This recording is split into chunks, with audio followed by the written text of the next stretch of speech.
Peggy 18.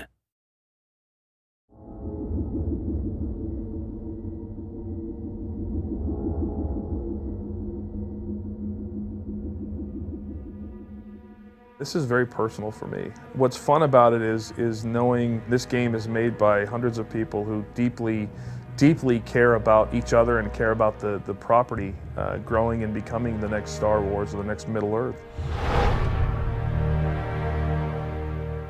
Whether you're writing a book or making a video game or making a movie, your first job is to get your reader, your player, your viewer to suspend disbelief. There's no point starting unless you have a fresh, exciting idea. We at the very beginning said we have to have at least 10 whoa moments. And those are the moments that you just sort of assume you know what's going to happen because you've played so many games and you surprise the audience. The challenge is to get people interested in it. If you create a story that is interesting, people will want to play it. Why do we fight? Because there is hope. Because only through battle can we break the chains that fate has forged. Let's just make a hell of a game.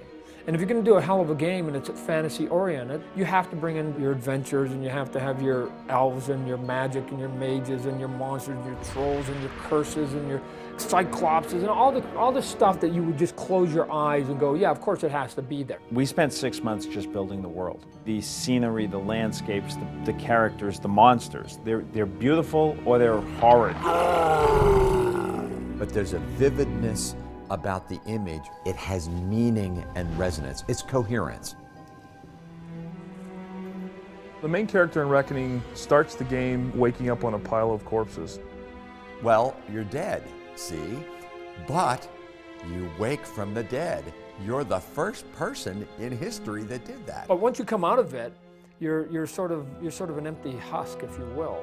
And now you, as the gamer, depending on what class you chose to sort of play your game, will depend on how your adventure actually goes. You're the one without fate. You're the unfated. Little people might see you as the beacon of hope, and the big people might see you as the threat to their power. You are unique, you are different, and potentially you are a world-changing person. And at the time this happens is a time of very, very high magic. You, as the player, get to sort of write the history of your character. You can constantly be rearranging your fate. Are you a guy that stands back and casts spells? Are you a guy that sneaks up from behind and sticks him in the back? A wizard that likes to have a big golf bag of things and blow the meat off things with a lot of different tools. You can be all of those, and you can keep changing those. You get the reader on the edge of the seat. Well, in this game, we're going to get the player on the edge of the seat. I want you to be able to see things and say, oh God, am I that badass that suddenly did that? If you love combat, if you're a Mortal Kombat, God of War type of gamer, then there's hundreds of hours of deep immersive combat and gameplay here. I want the player to feel like he moves the way he wants to move.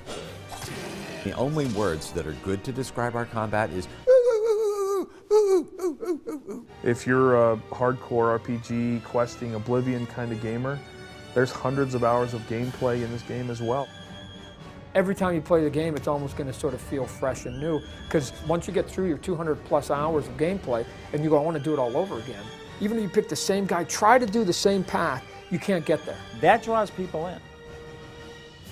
And other than that, it's just a blast to play.